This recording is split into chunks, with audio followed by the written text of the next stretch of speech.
No roads, no Wi-Fi, no supermarkets. What if survival meant mastering nature, not technology? Welcome to the Hadzabe Tribe, where every sunrise is a hunt, every meal is a ritual, and life moves to the pulse of the wild. This is survival, stripped to its purest form. Chapter 1. The Hunters of Hadza Land. Let's start with the heart of the Hadzabe survival, the hunt. The men rise at dawn, preparing their bows and arrows with care. These arrows aren't just weapons. They're tipped with poison derived from local plants, a skill passed down through countless generations. Moving silently through the bush, the hunters track baboons, birds, and antelopes. Their goal isn't trophies or sport, it's sustenance. Every kill is honored. The Hadzabe use every part of the animal, from meat to bones, ensuring nothing goes to waste. This connection between hunter and prey is a delicate balance, a dance of respect and survival. The hunt is also a rite of passage, linking the present generation to their ancestors and the land they've roamed for thousands of years. Chapter 2. The Foragers. Now, while the men are out hunting, the women take on a role just as vital. They are the foragers, experts in reading the landscape. Their hands dig into the earth to unearth tubers buried deep beneath the soil. They gather wild berries and use sticks to coax honey from hidden hives, a task that requires both skill and courage. This is no simple gathering. It is a complex knowledge system, passed down from mother to daughter for generations. The women decode the land's secrets, understanding which roots are edible, which berries are ripe, and where the sweetest honey can be found. Their work sustains the tribe every day, providing a steady source of nourishment that complements the hunt. Women carry their babies and gather food in cloth slings, moving gracefully through the bush. They also dig for water in dry riverbeds, sometimes traveling miles to find this precious resource. Water is scarce and often mixed with sand, but it sustains life in this harsh environment. Chapter 3. Cooking under open skies. Next, the tribe returns to camp, where the day's efforts come together around the fire.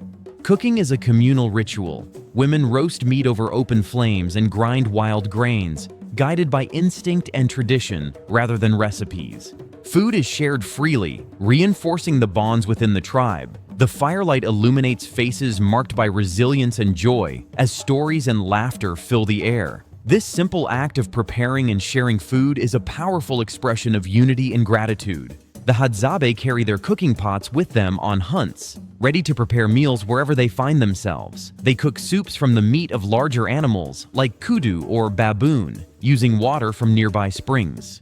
The fire is tended carefully, and the smoke blends with the sounds of the wilderness. Chapter 4. Healers of the Wild. The Hadzabe's knowledge extends beyond food to healing.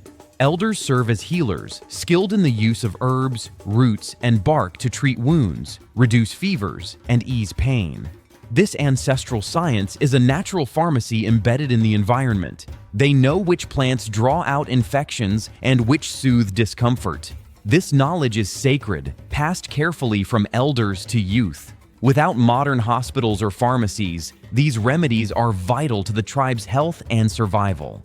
The healer's role is deeply respected. They teach younger members how to identify medicinal plants and prepare treatments, ensuring that this knowledge continues to protect the tribe.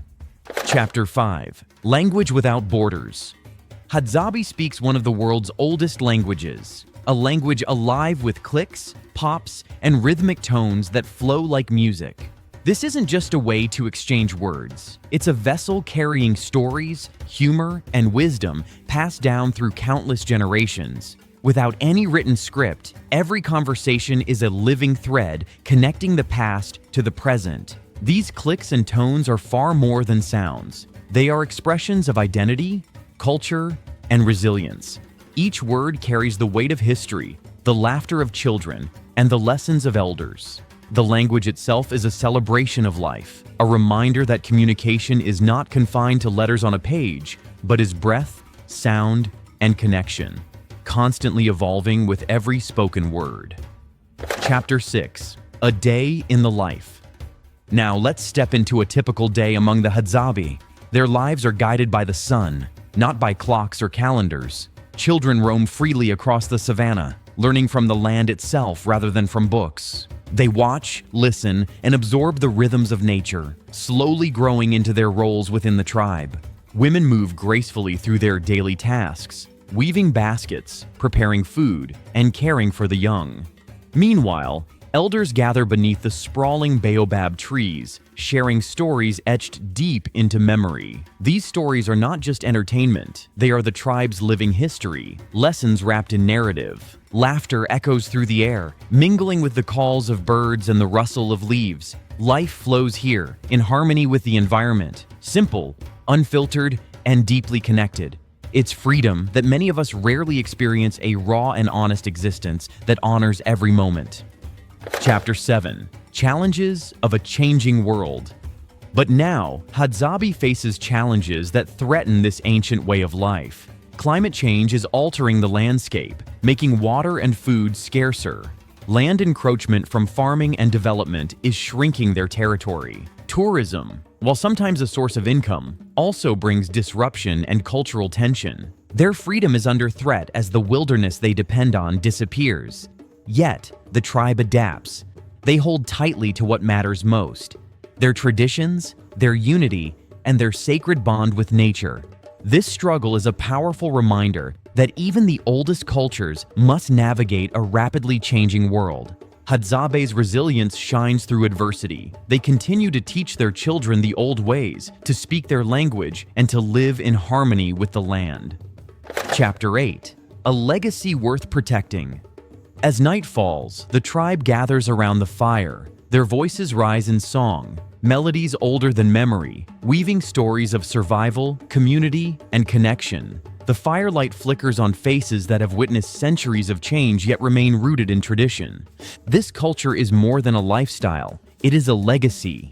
It teaches that happiness is not found in wealth or possessions but in relationships, to each other and the earth. The Hadzabe remind us that sometimes the oldest ways carry the deepest wisdom. Through their language, daily life, challenges, and songs, Hadzabe shows us what it means to live with purpose and respect. Their legacy is not just theirs. It belongs to all who seek to understand the roots of humanity and the meaning of survival. Fascinated by cultures that live in harmony with nature? Subscribe and join us as we explore more stories that inspire and awaken the spirit of adventure. Thanks for watching.